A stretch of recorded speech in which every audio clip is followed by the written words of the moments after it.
Hi, I'm Sue Walker, and I'm going to show you how to make whole wheat bread. This recipe will make 3 small loaves or 2 large loaves. The ingredients we'll be using are active dry yeast, whole wheat flour, shortening, sugar, salt, milk, and water.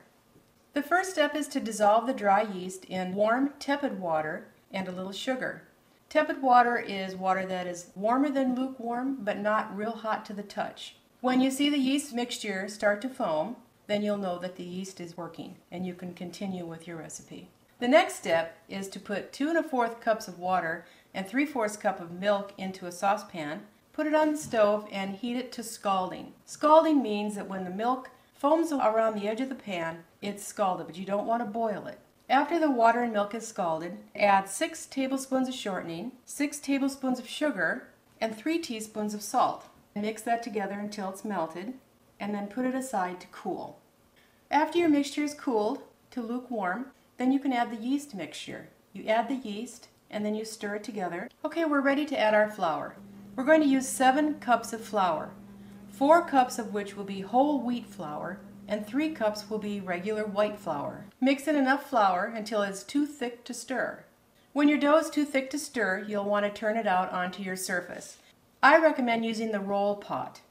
Before putting your dough onto the roll pot, you'll want to put the rest of your flour into the middle of your surface, and then pour your dough into the flour. And using your hands, you'll want to knead that flour into your dough, and you just keep kneading and kneading and kneading until the flour is gone. And when your dough is elastic and not sticky to your hands and not sticking to the surface, then it's ready. If it's not, you'll want to add a little bit more flour until you get that right consistency. Before you form the loaves, you'll take the dough that you just kneaded and put it into a large greased bowl. Cover it with a clean cloth and put it into a warm place and let it rise till double. Sometimes it'll take up to 90 minutes. After it's risen to double, you take your fist and you punch it down. Now you're ready to form your loaves.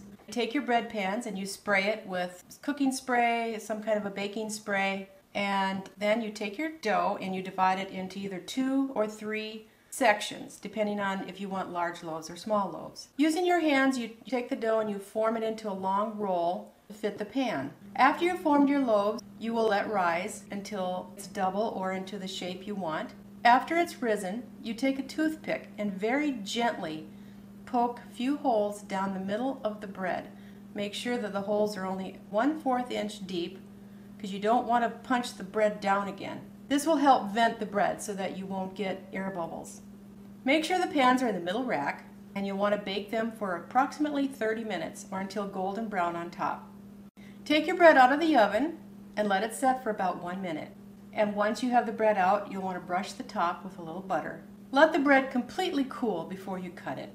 And that is how to make whole wheat bread.